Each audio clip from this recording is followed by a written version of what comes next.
So like if you have a character who like let's say has some racist views, some misogynistic books, those books are like, especially if you're not already in the system, if you're not already like, Stephen King or whoever, to like do that type of book as a first time author, like you're going to be up against some fucking obstacles. Like people I interviewed, like I remember this agent who's fucking awesome, represents sort of like a who's who of contemporary authors. She's been in the game for a while, and she was like telling me, she's like, I'll be in meetings now, and like someone will be like we gotta edit this book, like this misogynistic dude appears on page 86 and just like trashes women, and like nobody calls him out for his sexism. And she's like telling me, she's like, dude, the book is set in like 1870. Like there's misogynists, like they existed, like they exist today.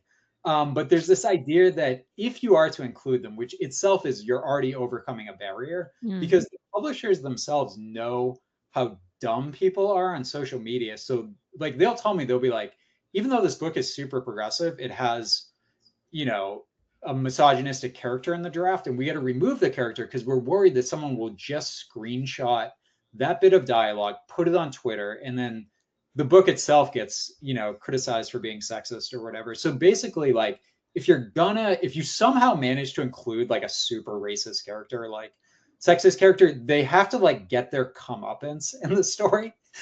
Clearly you can tell I'm not very sympathetic to these books. I think they're like moralistic trash in my opinion, but No, and it also sounds as you're talking that like social media plays a significant role in all yeah, of this 100%.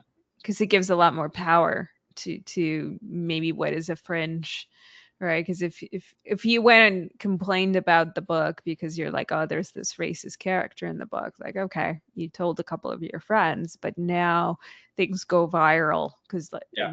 take a screenshot, whatever, outrage, outrage, outrage goes viral. That's a big problem now for a publisher. So it seems like that's a big factor.